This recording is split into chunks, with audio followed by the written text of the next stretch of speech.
যুক্তরাষ্ট্রের president Joe Biden বলেছেন, গাজায় আপাতত যুদ্ধবিরতির সম্ভাবনা নেই, তবে আশা আছে।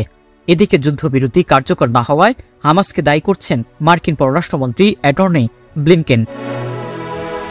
প্রেসিডেন্ট বাইডেন বলেছেন, শিগগিরই তিনি গাজায় যুদ্ধবিরতি চুক্তির সম্ভাবনা দেখছেন না। কারণ হিসেবে তিনি উল্লেখ করেছেন, বৈশ্বিক সমর্থনে যুক্তরাষ্ট্রের দেওয়া প্রস্তাবটি ইসরায়েল ও হামাস পুরোপুরি গ্রহণ করেনি। বৃহস্পতিবার ইতালিতে জি7 শীর্ষ সম্মেলনে আন্তর্জাতিক নেতারা গাজায় যুদ্ধবিরতি নিয়ে আলোচনা করেন। শিগগিরই যুদ্ধবিরতি চুক্তিতে পৌঁছানো যাবে কিনা সাংবাদিকদের এমন প্রশ্নের জবাবে মার্কিন প্রেসিডেন্ট বলেন, না, সম্ভাবনা নেই। প্রস্তাবটিতে স্থায়ীভাবে যুদ্ধবিরতি ও গাজা থেকে সব ইসরায়েলি সেনা প্রত্যাহারের নিশ্চয়তা সহ কয়েকটি পরিবর্তনের দাবি করেছে হামাস। স্থায়ী যুদ্ধবিরতি মেনে নিতে ইসরায়েলকে চাপ দেওয়ার জন্য মার্কিন পররাষ্ট্রমন্ত্রী অ্যান্টনি ব্লিনকেনের প্রতি আহ্বান জানান হামাস নেতারা।